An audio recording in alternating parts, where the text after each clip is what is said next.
PEGI 16.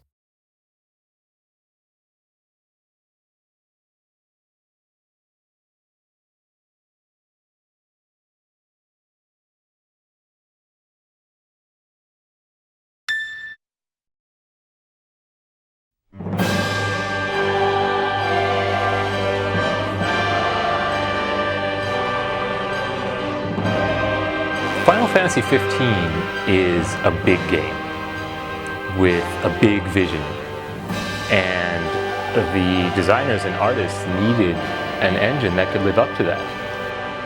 The biggest challenge on the graphics side is that everything is dynamic. So you could say, okay guys, we're going next gen, let's put in a physically based lighting system and global illumination and all that. But then you say, oh, and by the way, thick clouds can roll in at any time. Or you could be indoors 1 minute and the next minute you're not anymore because some big monster came and ripped the roof off the building. That's the kind of game we're dealing with here. The character's skin needs to look like it's not just a surface, but that light goes into the skin, bounces around and comes back out. That the car paint shader looked like real car paint with layers, a base coat, metal flake, and top coat on top of it. Final Fantasy 15 is a fantasy based on reality, so the art designers have created incredibly high detailed models that we've never had before, and the shaders need to step it up to match. So we needed to go with physically based shaders. 料理は、光の透過率や、柔らかさ、これらを素材ごとに変えなければいけないんですけれども、新しいシェーダーを使うことによってこれらがきれいに表現できるようになりました。皆さんに本当に美味しそうだなって感じてもらえる料理が作れるんじゃないかなと思っています。シェーダーが物理ベースになることで、当然ライト側も現実と同じようになるべきです。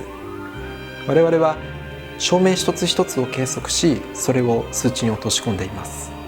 輝度や照射範囲を確定したライトアセットがあれば、街の照明配置が正しくデザインできますし、太陽の光も HDR で1日分を計測していますので、ゲーム画面の露出が現実の昼夜と同じスケールを持つことができています。When speaking of the Final Fantasy games, like, I think a lot of people might think of the effects.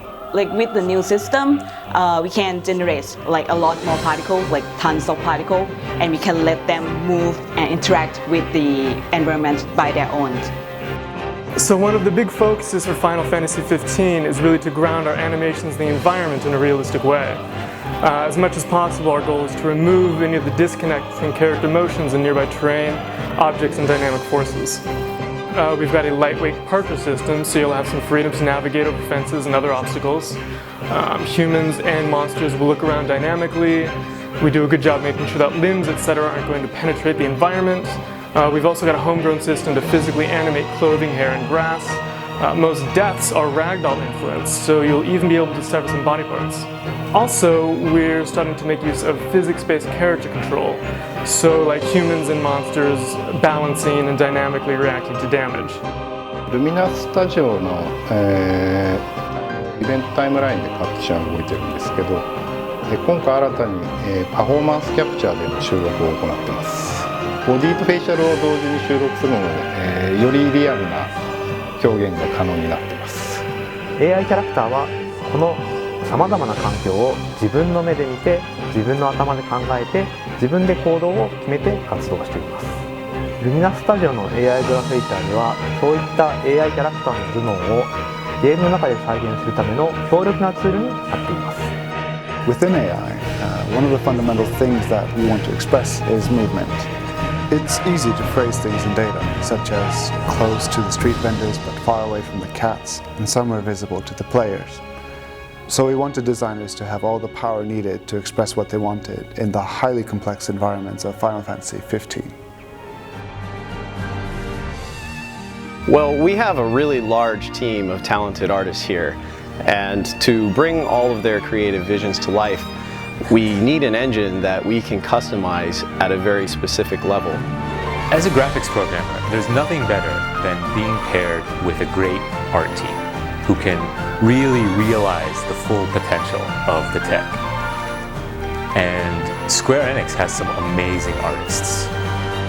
always pushing the tech to its limits, and the end result is a gorgeous looking game.